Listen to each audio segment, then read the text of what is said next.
جس سال میرے حضور تشریف لائے تو اس سال سبزہ اتنا زیادہ پیدا ہوا، بارشیں اتنی ہوئیں کہ جانور اتنے فربا اور موٹے ہو گئے کہ لگتا تھا چربی سے پھٹ نہ جائیں۔ جو بھی تجارتی قافلے گئے ہوئے تھے خاصا نفع لے کے آئے، چشموں کا پانی بھر گیا۔ اس سال درختوں پر پھل زیادہ آیا۔ عرب اتنے اکھڑ اور ظالم تھے، بیٹیوں کو زندہ درگور کر دیتے تھے۔ جس سال میرے حضور کی ولادت ہوئی، کسی گھر بیٹی پیدا نہیں ہوئی، اللہ نے بیٹے ہی عطا کر دیے۔ کہا محبوب جب کلیاں چٹک جائیں گی، غنچے مہک جائیں گے، کائنات میں بہار چھا جائے گی، تو جانے بہار بن کے آ جانا۔ اور جب حضور تشریف آئے، بہاروں پر بہار آ گئی، پوری کائنات میں روشنی پھیل گئی، اجالے پھیل گئے، گلی گلی چراغاں ہوا۔ شرق کے جانور غرب کو دوڑ پڑے، غرب کے جانور شرق کو دوڑ پڑے، اور جب آپس میں ملتے تو کہتے مبارک ہو حضور آ گئے۔ ایک آواز اٹھ رہی تھی، بخن بخن قبض محمد صلی اللہ علیہ وسلم، مبارک ہو پوری کائنات میں محمد عربی کا قبضہ ہو۔ خوشیاں پھیل گئی، نہریں ساوا خشک ہو گئی، آتش کدہ ایران بجھ گیا، نوشیرواں کے محل کے 14 کنگرے گر گئے، نور ہی نور پھیل گیا۔ سیدہ آمنہ سلام اللہ علیہا کہتی ہیں کہ آسمان کے ستارے جھک کے میرے ویڑے کے اتنے قریب آ گئے کہ مجھے لگتا تھا میرے آنگن میں گر پڑیں گے۔ اور پھر جب حضور کی ولادت ہوئی، خرج منی نور ادا لہو قصور الشام، میرے بدن سے ایک نور نکلا، اتنی روشنی ہوئی کہ میں بیٹھی مکے میں تھی، شام اور بصرے کے محلات نظر آنے لگے۔ اجالے ہی اجالے، روشنی ہی روشنی، نور ہی نور، چراغاں ہی چراغاں، خوشبو ہی خوشبو، اجالے ہی اجالے۔ اللہ اکبر۔ حضور کو غسل دینے کے لیے جب دائی آگے بڑھی تو غسل ہوا تھا، سرما لگانے لگی تو سرما لگا ہوا تھا، ختنے کرنے لگے تو حضور مختون تھے، ناف کٹا ہوا تھا، سرما لگا ہوا تھا، اور خوشبو لگانے لگے تو بدن پہلے ہی خوشبوؤں سے مہک رہا، تو خوشبوؤں میں گھر بسا تھا، ان انوار ہی انوار پھیلے ہوئے تھے۔ اب آقا کریم کو سبز کپڑے کے اندر لپیٹ دیا گیا، ولادت مصطفیٰ ہو گئی، کائنات میں چراغاں ہو گیا۔ اللہ اکبر۔ بصد انداز یکتائی، بغایت شان زیبائی، امی بن کر امانت آمنہ کی گود میں آئی۔ ہر ایک یہی آرزو رکھ رہا ہے، ہر ایک کی تمنا یہی ہے کہ بس وہ آنے والے ہیں، نبی انتظار میں کھڑے ہیں۔ یار ہمیں تو کوئی انتظار نہیں کرنا پڑا، سوئے تھے مقدر جاگ اٹھے۔ ذرا ماضی کے لوگوں کی کہانیاں دیکھو، منتظر بیٹھے ہیں، منتظر بیٹھے ہیں۔ حضرت خلیل اللہ کے گھر کی تعمیر کرنے کے بعد ہاتھ پھیلا لیتے، ربنا وابعث فیہم رسولا، اللہ تیرے گھر کی تعمیر کی، دعا مانگتا اب اس رسول کو بھیج بھی دے۔ انتظار کر کر کے آنکھیں بوڑھی ہو گئی ہیں، کب وہ آئے گا۔ حضرت عیسیٰ نے کہا مبشرم برسول یاتی من بعد اسمہ احمد، لوگوں میں نام بھی بتا دیتا ہوں، میرے بعد اب وہی آئے گا، سن لو، اس کا نام احمد ہوگا۔ اس کا نام کیا ہوگا؟ احمد صلی اللہ علیہ وسلم، صلی اللہ، اس کا نام احمد ہوگا۔ یہ اپنے حواریوں کو بتا رہے ہیں، 12 حواری بیٹھے ہیں جو ان کے خاص لوگ ہیں۔ ایک حواری نے کہا حضرت جس کے آپ بھی قصیدے پڑھ رہے ہیں، کیا وہ آپ سے بھی افضل ہوگا؟ حیرت تو ہوئی نا کہ میرا نبی جس کے قصیدے پڑھے تو وہ تو پھر کوئی افضل ہی ہوگا۔ ہر مرید سوچتا ہے میرے پیر سے افضل کوئی نہیں، ہر شاگرد سوچتا ہے میرے استاد سے افضل کوئی نہیں، ہر بیٹا کہتا ہے میرے باپ جیسا کوئی نہیں، ہر جو ہے وہ کارکن کہتا ہے میرے لیڈر جیسا کوئی نہیں، اور ہر امتی کہتا ہے میرا نبی تو پھر میرا نبی ہے۔ وہ تو بدبخت ہے جو نبی بھی مانتا ہے اور عیب بھی نکالتا ہے۔ محبوباں تے نکتہ چینی جڑا کرن تو باز نہیں آਉਂدا، اصل منافق جانیے اس نو او جھوٹے پیار جتاوندا۔ سانو دسیا عشق دے مفتی جڑا مڑ مڑ پیا فرماوندا، آزم جتھے دل لگ جاوے اوتھے عیب نظر نہیں آوندا۔ عیب ہو بھی تو نظر،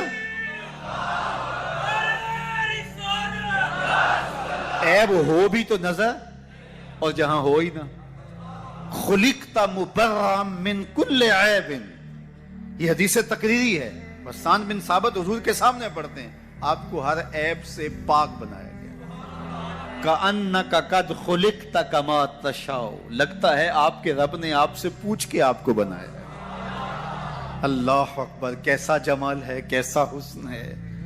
تو ہر مقتدی کا خیال ہے کہ میرا امام اعلیٰ، ہر شاگرد کہتا ہے میرا استاد اعلیٰ، ہر امتی سوچتا ہے میرا نبی تو پھر میرا نبی. تو حضرت عیسیٰ کے حواری نے کہا حضرت جس کے قصیدے آپ بھی پڑھ رہے ہیں کیا وہ آپ سے بھی افضل ہوگا؟ تو سنو حضرت عیسیٰ نے کیا جواب دیا، آپ کو ٹھنڈ پڑ جائے گی.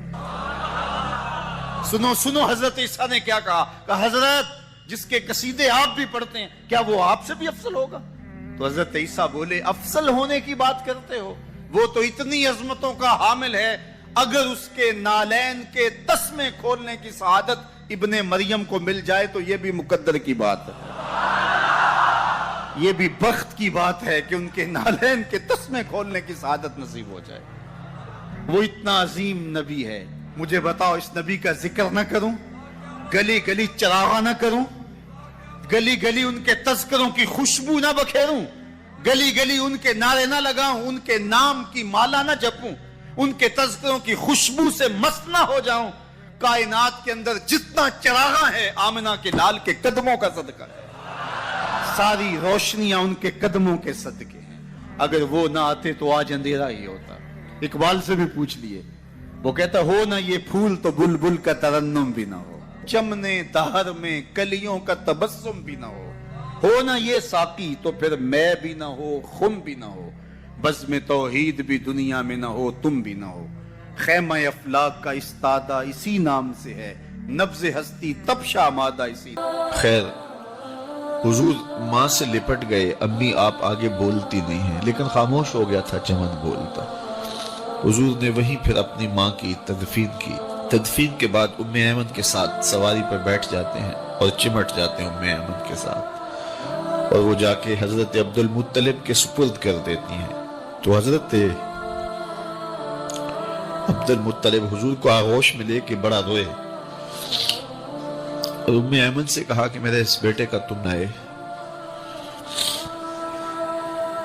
پھر ایک وقت آیا کہ وہ بھی اس دنیا کو چھوڑ گئے، اور اسی سال حضور کی اہلیہ کا انتقال بھی ہوا، اور اس سال کا نام عام الحزن، دکھوں کا سال رکھا. اہل مکہ نے جو سلوک کیا وہ کسی سے بھی مخفی نہیں ہے.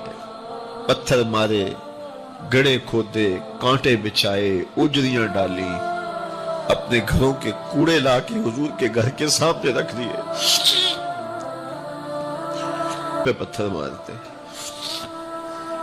آقا کریم علیہ السلام پاؤں اٹھاتے تو وہ دوسرے پاؤں پہ مارتے. پھر حضور شدت درد سے بیٹھ جاتے تو ان کے دو گھنڈے دائیں بائیں سے آگے بڑھتے اور حضور کو کندھوں سے پکڑ کے اٹھاتے، پھر سنگ بازی کرتے.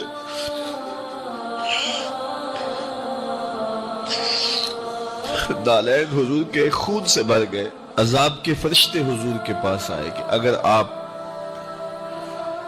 بد دعا بول دیں تو ابھی ہم ان پہاڑوں کو جوڑ دیتے ہیں اور یہ طائف کے لوگ پس جائیں گے ان پہاڑوں کے درمیان. آسمان سے پتھر اتریں گے، ان کے سر کچل دیے جائیں جنہوں نے آپ کو دکھ دیے. اب صحابہ جو ساتھ تھے انہیں بھی شدید آرزو تھی کہ حضور ان کے لیے بد دعا کریں، انہوں نے بڑا دکھ دیا. تو پھر حضور کے ہاتھ اٹھ گئے. صحابہ کا خیال یہ تھا کہ ابھی حضور کی زبان کھلے گی اور بد دعا کے لفظ نکلیں گے اور یہ پیس دیے جائیں گے. لیکن جب وہ لب کھلے، وہ پتلی پتلی گلے قدس کی پتیاں، وہ لب ہائے دور جب کھلے تو لفظ کیا تھے؟ اے اللہ میری قوم کو ہدایت دے دے، یہ مجھے جانتی نہیں. اور کہا کہ مجھے ان کی نسلوں سے ایمان کی توقع ہے. دنیا کے اوپر ماں کے پیار کا کوئی بدل موجود ہے؟ وہ کہتے ہیں کہ سمندر تنگ ہے، اولاد کے لیے اس کے سینے میں دھڑکتا ہوا دل اور محبتوں کا آباد جہان. ایک شاعر ہوا تابش، اس نے تو قیامت ڈھا دی نا کہ ایک مدت سے میری ماں تر نہیں کہ آج پچھتا لے. اپنی مختصر سی زندگی کو اللہ کی راہ پہ لے آئیں. آج موقع ہے، آج فرصت ہے، آج ساوی نے کھلے راوی نے انج ٹوک نوکھڑے ٹکڑے نہیں تر پویں تے پینڈے مک جاندے کار بیٹھیاں فاصلے مکنے. آج وقت ہے، آج فرصت ہے، اس فرصت کو غنیمت سمجھیے اور اپنی زندگی مالک کے چوکھٹ. اس سال سبزہ اتنا زیادہ پیدا ہوا، بارشیں اتنی ہوئیں کہ جانور اتنے فربا اور موٹے ہو گئے کہ لگتا تھا چربی سے پھٹ نہ جائیں، اور اس سال کا نام عربوں نے رکھا عام الفتق، پھٹنے والا سال، چونکہ یہ سن ہجری کا آغاز دور فاروقی میں ہوا ہے۔ اس سے قبل سالوں کے نام رکھے جاتے تھے، تو جس سال حضور تشریف لائے اس سال کا ایک نام عام الفیل بھی ہے، کیونکہ عام الفیل یہ واقعہ اصحاب فیل کی وجہ سے اس سال کو کہا جاتا ہے۔ 55 دن اس واقعہ فیل کے بعد حضور کی ولادت ہوئی تھی، اور واقعہ فیل کی وجہ سے اس کو عام الفیل بھی کہا جاتا ہے۔ اور دوسرا نام اس سال کا عام الفتق، پھٹنے والا سال، اور تیسرا سال کا نام عربوں نے یہ رکھا سنۃ الفتح والابتہاج، فتحوں اور کامیابیوں اور خوشیوں کا سال۔ جو بھی تجارتی قافلے گئے ہوئے تھے خاصا نفع لے کے آئے، چشموں کا پانی بڑھ گیا، اس سال درختوں پر پھل زیادہ آیا۔ عرب اتنے اکھڑ اور ظالم تھے، بیٹیوں کو زندہ درگور کر دیتے تھے۔ جس سال میرے حضور کی ولادت ہوئی کسی گھر بیٹی پیدا نہیں ہوئی، اللہ نے بیٹے ہی عطا کر دیے۔ ربیع عربی میں ویسے ہی بہار کو کہتے ہیں، ربیع الاول آغاز بہار، پہلی بہار۔ کہا محبوب جب کلیاں چٹک جائیں گی، غنچے مہک جائیں گے، کائنات میں بہار چھا جائے گی، تو جانے بہار بن کے آ جانا۔ اور جب حضور تشریف آئے بہاروں پر بہار آ گئی، ناگہاں ساکن ہواؤں پر روانی آ گئی، اور چمن کے پتے پتے پر جوانی آ گئی۔ آج زانوئے ازل نے صبح پہ انگڑائی لی، اور مسکرا کر ایک کرن نے ہاتھ میں شہنائی لی۔ مخزن اسرار قدرت کے امی پیدا ہوئے، غل ہوا دنیا میں ختم المرسلی پیدا ہوئے۔ محمد مصطفیٰ آئے، بہاروں پر بہار آئی، زمین کو چومنے جنت کی خوشبو بار بار آئی۔ خدا میں ناز پایا آفتابوں نے، ستاروں نے، چٹخ گنچوں نے پائی، داغ پائے لالا زاروں۔ پوری کائنات میں روشنی پھیل گئی، اجالے پھیل گئے، گلی گلی چراغاں ہوا۔ شرق کے جانور غرب کو دوڑ پڑے، غرب کے جانور شرق کو دوڑ پڑے، اور جب آپس میں ملتے تو کہتے مبارک ہو حضور آ گئے، مبارک ہو حضور آ گئے۔ ایک آواز اٹھ رہی تھی، بخن بخن قبض محمد صلی اللہ علیہ وسلم، مبارک ہو پوری کائنات میں محمد عربی کا قبضہ ہو۔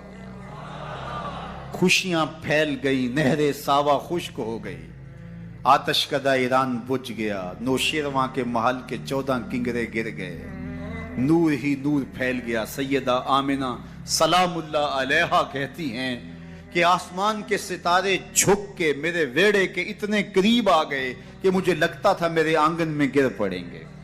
اور پھر جب حضور کی ولادت ہوئی، خرج منی نور ادا لہو قصور الشام، میرے بدن سے ایک نور نکلا، اتنی روشنی ہوئی کہ میں بیٹھی مکے میں تھی، شام اور بصرے کے محلات نظر آنے لگے۔ اجالے ہی اجالے، روشنی ہی روشنی، نور ہی نور، چراغاں ہی چراغاں، خوشبو ہی خوشبو، اجالے ہی اجالے۔ اللہ اکبر۔ حضور کو غسل دینے کے لیے جب دائی آگے بڑھی تو غسل ہوا تھا، سرما لگانے لگی تو سرما لگا ہوا تھا، ختنے کرنے لگے تو حضور مختون تھے، ناف کٹا ہوا تھا، سرما لگا ہوا تھا، اور خوشبو لگانے لگے تو بدن پہلے ہی خوشبوؤں سے مہک رہا، تو خوشبوؤں میں گھر بسا تھا، ان انوار ہی انوار پھیلے ہوئے تھے۔ اب آقا کریم کو سبز کپڑے کے اندر لپیٹ دیا گیا، ولادت مصطفیٰ ہو گئی، کائنات میں چراغاں ہو گیا۔ اللہ اکبر۔ بصد انداز یکتائی، بغایت شان زیبائی، امی بن کر۔ علماء فرماتے ہیں اس کی مناسبت کیا ہے؟ کہا کہ اس کے رحیم ہونے کی یہ تھوڑی دلیل ہے کہ رب ہو کے بندوں سے بات کر رہا ہے، اس نے قرآن اتارا ہے اور رب ہو کے بندوں سے ہم کلام ہو رہا ہے اپنے محبوب کی وساطت سے، تو یہ اس کے رحیم ہونے کی دلیل ہے۔ تو یہ اس نے نازل کیا جو غالب بھی ہے، جو رحیم بھی ہے۔ لِتُنذِرَ قَوْمًا مَا أُنذِرَ آبَاؤُهُمْ فَهُمْ غَافِلُونَ، تاکہ تم اس قوم کو ڈر سناؤ جس کے باپ دادا نہ ڈرائے گئے تھے، تو وہ بے خبر ہیں، وہ غفلت میں ہیں۔ حضرت امام فخر الدین رازی فرماتے ہیں یا ما نافیہ ہے یا پھر یہ ما مصدریہ ہے۔ جن لوگوں نے اس کا ترجمہ کیا ہے عمومی طور پہ مفسرین ادھر ہی گئے ہیں کہ یہ ما نافیہ ہے، تو مفہوم ہوا کہ محبوب آپ اس قوم کو ڈرائیں، مدتیں ہوئی ان کے آباء و اجداد کو بھی کسی نے ڈر نہیں سنایا تھا، تو وہ غفلت میں پڑ گئے ہیں۔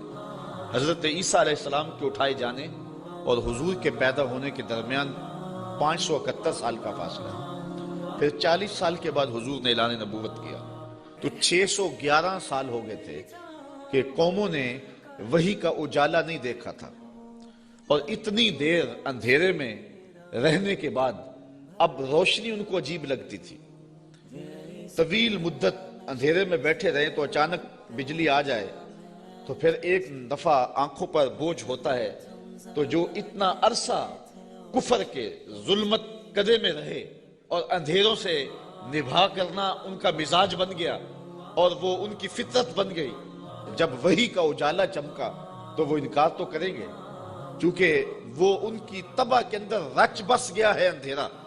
تو اب جس طرح چمگادڑ اندھیرے میں رہتی ہے تو سورج چڑھے تو وہ چھپ جاتی ہے، سورج کو دیکھ نہیں پاتی، آنکھیں بند کر لیتی ہے، تو اسی طرح جو لوگ اتنا طویل عرصہ اندھیرے میں رہے تھے، اب حضور کی نبوت کا سورج چمکا تو انہوں نے انکار تو کرنا ہی تھا، انہوں نے تو چھپنا ہی تھا، مخالفت تو کرنی تھی، اس لیے کہ اندھیرے کے خوگر بن گئے ہوئے تھے، فہم غافلون، تو وہ غافل ہو چکے تھے، ان کی فطرت میں، ان کی طبع میں اور ان کے دل میں راسخ ہو چکے تھے اندھیرے۔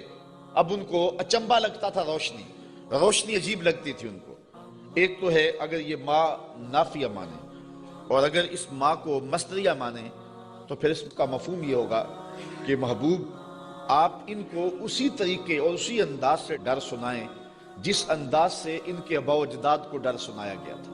آپ کوئی نیا طریقہ نہیں لے کے آئے، جو پیغمبروں کا طریقہ پہلے تھا، تنذیر کا، تبشیر کا، آپ اسی طریقے پہ آئے ہیں، اور جس طرح وہ لوگوں کو اور قوموں کو ڈر سناتے رہے ہیں، آپ بھی اسی طریقے پہ ان کو تنذیر کریں، ان کو ڈر سنائیں، ان کو تبشیر کریں، ان کو پیغام حق دیں۔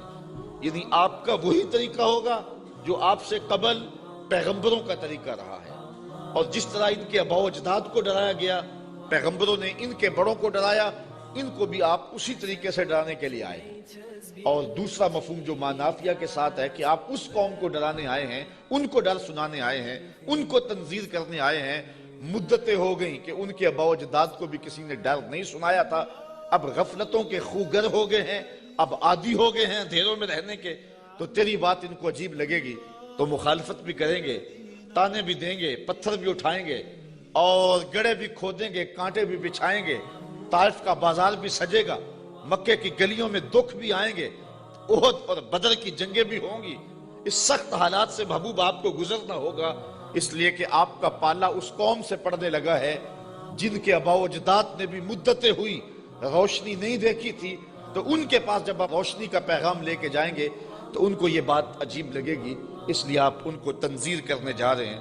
لَقَدْ حَقَّ الْقَوْلُ عَلَىٰ أَكْثَرِهِمْ فَهُمْ لَا يُؤْمِنُونَ، بے شک ان میں اکثر پر بات ثابت ہو چکی ہے کہ وہ ایمان نہیں لائیں گے۔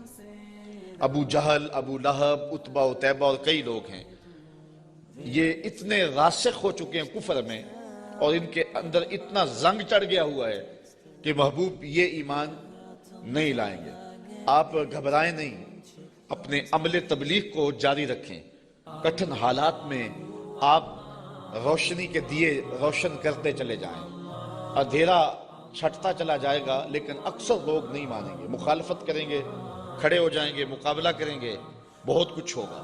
محبوب یہ بات طے شدہ ہے کہ آپ کی مخالفت ہوگی اور زیادہ لوگ نہیں مانیں گے۔ اِنَّا جَعَلْنَا فِي أَعْنَاقِهِمْ أَغْلَالًا، ہم ان کے گردن میں، ان کے گلوں میں طوق چڑھا دیے ہوئے۔ حضرت مولا کائنات سیدنا علی المرتضیٰ رضی اللہ تعالیٰ عنہ اپنے ان دونوں ہاتھوں کو یوں جوڑ کر کے اپنی گردن کے نیچے رکھا، تو جب گردن کے نیچے رکھا تو سر اوپر اٹھ گیا، تو فرمایا جس طرح گردن کے نیچے ہاتھ رکھنے سے گردن تن جاتی ہے اور سر اوپر اٹھ جاتا ہے، اللہ نے کافروں کے گلے میں یوں طوق چڑھا دیے ہیں کہ ان کی گردنیں اوپر کو اٹھی ہیں اور وہ چڑھتے ہوئے سورج نبوت کا دیکھ ہی نہیں سکتے۔ اچھا آگے لفظ بھی فرمایا فَهِيَ إِلَى الْأَذْقَانِ، اور وہ ٹھوڑیوں تک چڑھے ہوئے ہیں۔ فَهُمْ مُقْمَحُونَ، مقمحون عربی میں ایسے اونٹ کو کہتے ہیں کہ جس کو کھینچ لیا جائے، جس کی گردن کھینچ لی جائے اور وہ نیچے بھی نہ دیکھ سکے، دائیں بائیں بھی نہ گردن موڑ سکے، آنکھیں تاڑے لگ جائیں اور گردن اوپر کو اٹھی ہو، نیچے سبز چارہ بھی ہو تو اسے دکھائی نہ دے، اس کو کہتے ہیں ایبالن مکمہن، ایسا اونٹ کہ جس کی گردن اٹھی ہوئی ہے۔ اللہ کہتا ہے فہم مکمہون، یہ بھی مکمہون ہیں، ان کی گردنیں بھی اوپر کو اٹھ گئی ہیں، اس لیے محبوب نے کچھ سجائی نہیں دے رہا۔ مزید یہ وَجَعَلْنَا مِن بَيْنِ أَيْدِيهِمْ صَدًّا وَمِن خَلْفِهِمْ صَدًّا، ہم ان کے آگے بھی دیوار کر دی ہے، ان کے پیچھے بھی دیوار کر دی، دو دیواریں چن دی آگے پیچھے۔ فَأَغْشَيْنَاهُمْ، اور پھر ان کے منہ کے اوپر خول چڑھا دیے، فَهُمْ لَا يُبْصِرُونَ، تو وہ نہیں دیکھ سکتے۔ مجھے بتاؤ کہ آگے بھی دیوار ہو، پیچھے بھی دیوار ہو، منہ کے اوپر کپڑا خول چڑھا ہوا ہو اور نظر تاڑے لگی ہوئی ہو، گردن اٹھی ہوئی ہو، گلے میں توق ہو، تو چڑھتا ہوا سورج دکھائی دے گا؟ چمکتا ہوا چاند نظر آئے گا؟ ٹمٹماتے ہوئے ستارے سجھائی دیں گے؟